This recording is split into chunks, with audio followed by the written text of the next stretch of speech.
Rusia es el país más grande del mundo, un territorio descomunal que se extiende desde el mar Báltico hasta el Océano Pacífico, desde las llanuras europeas hasta la inmensidad de Siberia, uniendo en su vastedad 11 usos horarios y paisajes que parecen sacados de distintos planetas. Es un coloso geográfico donde conviven tundras heladas, cordilleras imponentes, bosques infinitos y ríos que atraviesan continentes enteros. En Rusia, la geografía no es solo un telón de fondo, es una fuerza que ha moldeado su historia, su cultura y su destino.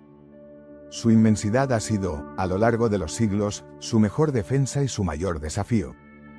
Porque Rusia es un territorio de extremos. Es el lugar donde el frío se convierte en un enemigo tan poderoso como cualquier ejército, donde la nieve ha detenido invasiones y ha protegido a la nación en sus momentos más críticos.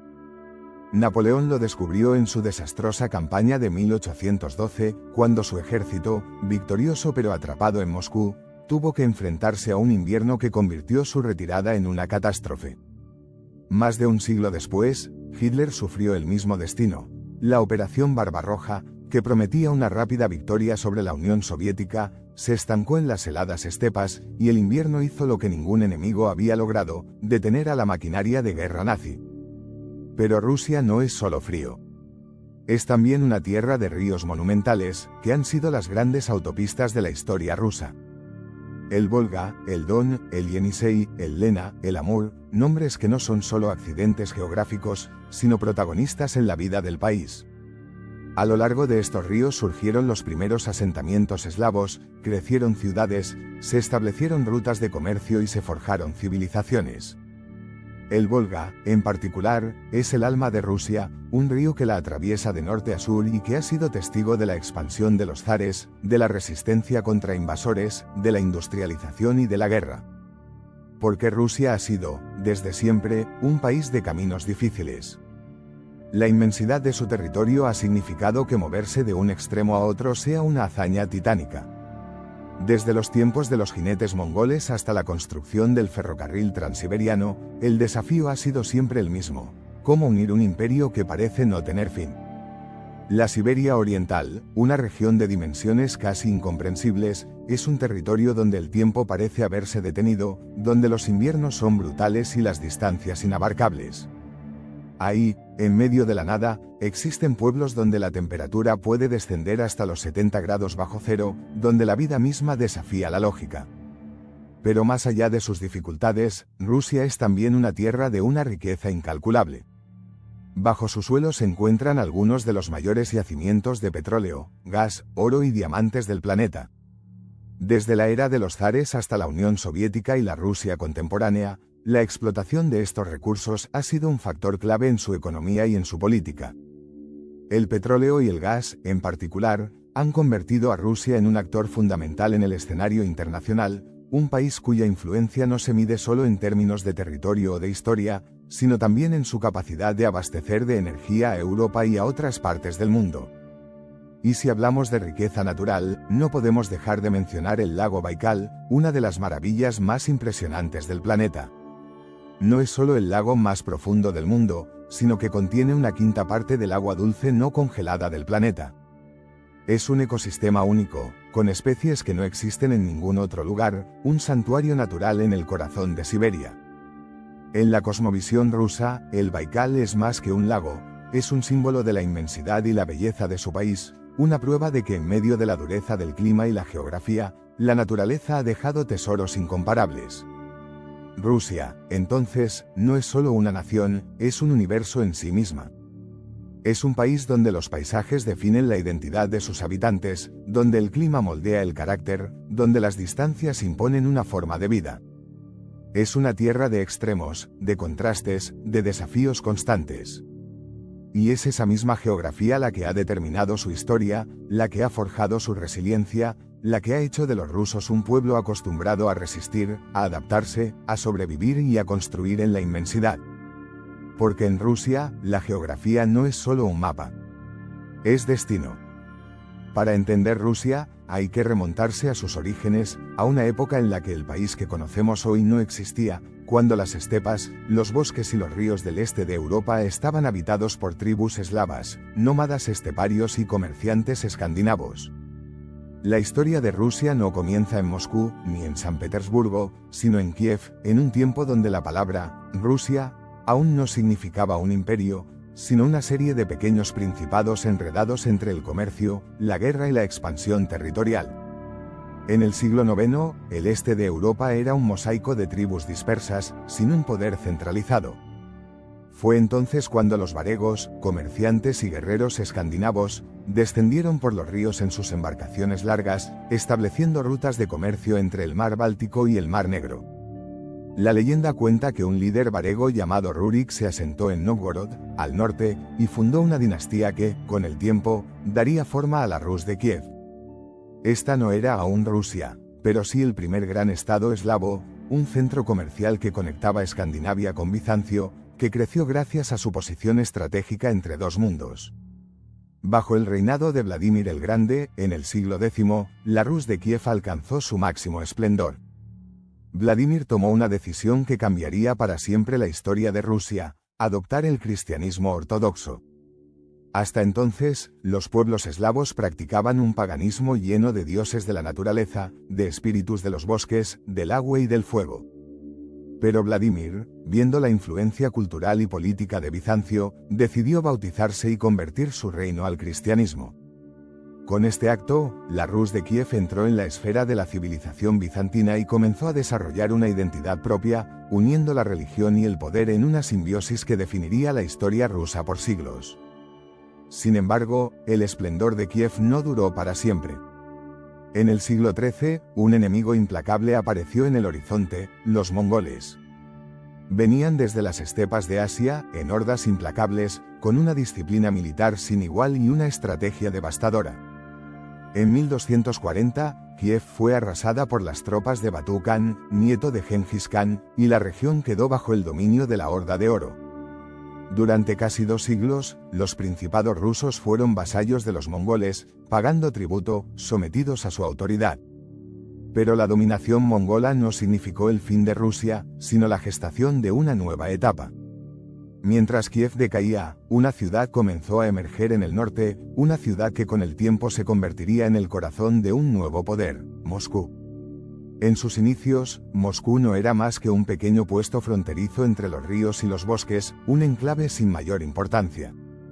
Pero su ubicación resultó estratégica.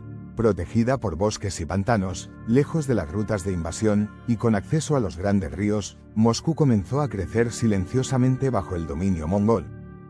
Fue el príncipe Iván el Grande quien, en el siglo XV, tomó la decisión que cambiaría el destino de Rusia. Dejó de pagar tributo a la Horda de Oro y desafió la autoridad mongola, proclamando la independencia de Moscú. Con la caída de Constantinopla en 1453, Moscú comenzó a verse a sí misma como la Tercera Roma, heredera de la tradición bizantina y del cristianismo ortodoxo. Fue en esta época que los príncipes de Moscú empezaron a llamarse a sí mismos zares, reclamando un linaje imperial que se remontaba al Imperio Romano. Así nació la Rusia moscovita, un nuevo estado que consolidó su poder bajo el liderazgo de Iván el Terrible en el siglo XVI. Con una combinación de crueldad, astucia política y expansión militar, Iván convirtió a Moscú en el centro indiscutible del poder ruso, unificando los principados bajo su mando, sometiendo a la nobleza y expandiendo las fronteras hacia Siberia. Rusia ya no era una serie de pequeños reinos fragmentados, sino un estado centralizado, con una administración férrea y un monarca con poder absoluto. De la Rus de Kiev a la Rusia moscovita, el país había recorrido un camino de guerras, invasiones, resistencias y resurgimientos. Lo que había comenzado como un reino comercial en el sur, terminó convirtiéndose en un imperio que miraba hacia la expansión y la consolidación. El nacimiento de Moscú marcó el comienzo de una Rusia que ya no miraba a Bizancio, sino que forjaba su propio destino, una nación que estaba destinada a crecer, a conquistar y a convertirse en uno de los grandes jugadores de la historia mundial. Con el ascenso de Moscú como el nuevo centro del poder ruso, la historia del país entró en una etapa de consolidación y expansión. Rusia dejó de ser una colección de principados dispersos y se convirtió en un estado centralizado, donde el zar gobernaba con un poder absoluto. Esta transformación fue liderada por un hombre cuyo nombre sigue siendo sinónimo de terror y grandeza: Iván el Terrible. Iván IV, conocido como Iván el Terrible, no fue el primer zar de Rusia, pero sí el primero en ejercer un dominio total sobre su territorio. Su reinado, que comenzó en 1533, estuvo marcado por una serie de reformas militares y administrativas que fortalecieron el Estado. Expandió las fronteras rusas, conquistó los kanatos tártaros de Kazán y Astracán, asegurando el control sobre el Volga y abriendo el camino hacia Siberia.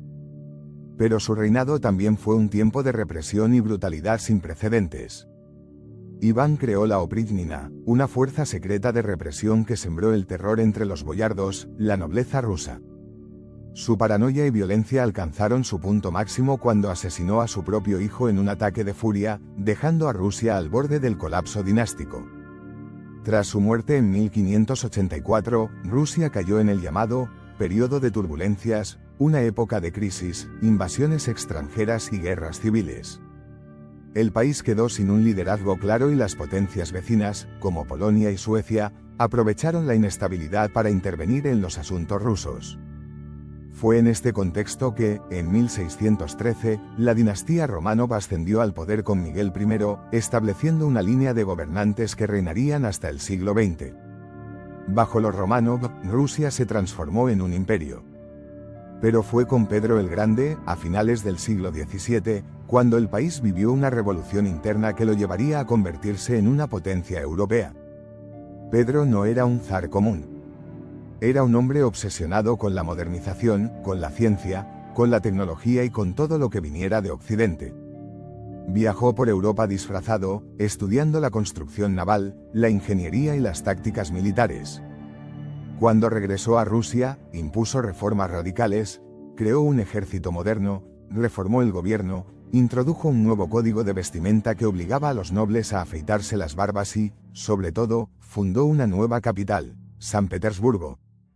San Petersburgo no era solo una ciudad, era un símbolo. Construida sobre tierras pantanosas a orillas del Báltico, en un esfuerzo titánico que costó miles de vidas, San Petersburgo fue la manifestación de la nueva Rusia de Pedro. Era una ventana a Europa, una ciudad que miraba al mundo occidental, que representaba la ambición del zar de hacer de Rusia una potencia moderna. Con Pedro, Rusia entró en la escena europea con fuerza, derrotando a Suecia en la Gran Guerra del Norte y asegurando su acceso al mar Báltico.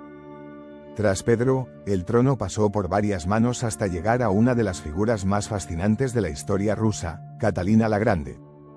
Catalina no era rusa de nacimiento, era una princesa alemana que llegó a la corte como esposa del zar Pedro III. Pero cuando su esposo demostró ser un gobernante incapaz, ella organizó un golpe de estado y tomó el poder en 1762. Catalina llevó a cabo una expansión territorial impresionante, incorporando Crimea, el sur de Ucrania y gran parte de Polonia al imperio. Fue una gran mecenas de las artes, una intelectual ilustrada que correspondía con Voltaire y promovía la educación y la ciencia. El siglo XIX fue testigo de la consolidación del poder ruso, pero también de sus desafíos internos. Alejandro I derrotó a Napoleón en la famosa campaña de 1812, cuando el ejército francés fue diezmado por el invierno y la estrategia de tierra quemada. Sin embargo, la victoria sobre Napoleón no resolvió los problemas internos del imperio. Rusia seguía siendo un país atrasado en comparación con Europa, con una economía basada en la servidumbre, donde millones de campesinos vivían en condiciones de extrema pobreza. El intento más serio de modernización vino con Alejandro II, quien en 1861 abolió la servidumbre, un cambio que liberó a millones de campesinos pero que no resolvió los problemas estructurales del país. La nobleza se resistió a las reformas, mientras que los movimientos revolucionarios comenzaron a ganar fuerza. Finalmente, en 1881, Alejandro II fue asesinado en un atentado, lo que llevó a su sucesor, Alejandro III, a endurecer el gobierno y reforzar la autocracia. Rusia entraba al siglo XX como un gigante con pies de barro. Era un imperio vasto, poderoso, con una de las mayores fuerzas militares del mundo, pero también con enormes desigualdades, con una población campesina empobrecida y con un sistema político que se negaba a modernizarse. La revolución industrial llegó tarde y con dificultades, la presión por reformas era cada vez mayor y el descontento crecía en las ciudades. Los zares, que durante siglos habían gobernado con mano de hierro, no se daban cuenta de que su tiempo estaba llegando a su fin. Porque la historia de Rusia está llena de momentos donde todo parece estable hasta que, de repente, estalla una crisis. Y lo que estaba por venir no era solo una crisis, sino un terremoto que cambiaría para siempre el destino del país, la revolución. Rusia entró al siglo XX como un imperio colosal, con vastos territorios, una población diversa y una historia de expansión ininterrumpida. Sin embargo, bajo la superficie de este gigante dormía un volcán. Durante siglos, el poder absoluto de los zares había mantenido unido al imperio, pero los cambios que sacudían el mundo moderno comenzaban a desgarrar las bases del sistema. La industrialización había llegado tarde y de forma desigual, con fábricas en San Petersburgo y Moscú, pero con un campo anclado en la miseria feudal. Mientras Europa avanzaba hacia nuevas formas de gobierno, Rusia seguía atrapada en un sistema autocrático, donde la nobleza poseía grandes extensiones de tierra y la mayoría de la población vivía en condiciones precarias. El detonante de la primera crisis fue la Guerra Ruso-Japonesa de 1904. Enfrentados a una potencia emergente en Asia, los rusos sufrieron una humillante derrota que dejó en evidencia las debilidades del imperio. Luego, en 1905, la tensión explotó en el Domingo Sangriento, cuando las tropas del zar dispararon contra manifestantes pacíficos en San Petersburgo. Este evento marcó el inicio de la Revolución de 1905, una serie de huelgas, revueltas y motines que forzaron al zar Nicolás II a conceder algunas reformas, incluyendo la creación de la Duma, el primer parlamento ruso. Pero las reformas fueron insuficientes, y el malestar continuó creciendo. El golpe final llegó con la Primera Guerra Mundial. Rusia entró al conflicto en 1914 con grandes esperanzas, pero el ejército, mal equipado y desorganizado, sufrió derrota tras derrota. La guerra desgastó la economía, sumió al pueblo en el hambre y la desesperación, y minó la autoridad del zar. En febrero de 1917, la población, agotada por el conflicto, se levantó en las calles de Petrogrado. Nicolás II abdicó, poniendo fin a 3 siglos de dominio de la dinastía romano. Se estableció un gobierno provisional liderado por Alexander Kerensky, pero la inestabilidad continuó. Entonces apareció en escena Vladimir Lenin, líder del partido bolchevique, quien en octubre de 1917 encabezó un golpe de Estado que derrocó al gobierno provisional. Con la consigna de paz, pan y tierra, los bolcheviques tomaron el poder y comenzaron a construir un Estado comunista. Rusia, ahora convertida en la República Socialista Federativa Soviética de Rusia, se sumergió en una guerra civil entre los bolcheviques, conocidos como los rojos, y sus opositores, los blancos. Durante 4 años, el país fue un campo de batalla. Al final, los bolcheviques triunfaron y en 1922 se fundó la Unión Soviética. El experimento soviético fue único en la historia. Lenin estableció una economía planificada, expropió tierras y fábricas, y promovió una política de centralización total del poder. Tras su muerte en 1924, el liderazgo pasó a Joseph Stalin, quien consolidó su control con una brutalidad implacable. Stalin llevó a cabo un proceso de industrialización acelerada y colectivización forzada, lo que trajo hambre y represión a millones de campesinos. La Gran Purga de los años 30 eliminó a opositores reales e imaginarios, llenando Siberia de gulags, los campos de trabajo forzado. Pero cuando parecía que la represión interna era el mayor desafío, llegó la Segunda Guerra Mundial. En 1941, la Alemania nazi invadió la Unión Soviética en la Operación Barbarroja, desatando el conflicto más devastador en la historia del país. La resistencia soviética fue feroz, y la batalla de Stalingrado en 1942 se convirtió en el punto de inflexión de la guerra. A un costo inmenso, con millones de muertos y ciudades en ruinas, la Unión Soviética logró expulsar a los nazis y tomar Berlín en 1945. La victoria convirtió a la Unión Soviética en una superpotencia. En la posguerra, el país entró en la Guerra Fría contra Estados Unidos, una competencia ideológica, militar y tecnológica que marcaría el mundo durante casi medio siglo. La URSS lanzó el primer satélite al espacio, el Sputnik, en 1957, y en 1961, Yuri Gagarin se convirtió en el primer ser humano en orbitar la Tierra. Mientras tanto, la influencia soviética se expandió por el mundo, desde Europa del Este hasta Asia y América Latina. Sin embargo, el modelo soviético tenía fisuras. La economía, basada en una planificación central rígida, comenzó a estancarse. La represión y la falta de libertades generaron descontento, y los intentos de reforma fueron duramente reprimidos. En 1985, Mikhail Gorbachov llegó al poder con la promesa de modernizar el sistema a través de la perestroika y la glasnost, pero en lugar de salvar la URSS, estas reformas aceleraron su colapso. En 1991, la Unión Soviética se disolvió y Rusia, una vez más, tuvo que reinventarse. El final del comunismo no significó estabilidad. La década de los 90 fue una época de caos económico, con una crisis devastadora, privatizaciones descontroladas y una población sumida en la incertidumbre. El país que había sido una superpotencia quedó reducido a una nación en busca de identidad, atrapada entre la nostalgia del pasado y la incertidumbre del futuro. Pero Rusia, como a lo largo de toda su historia, estaba a punto de transformarse nuevamente.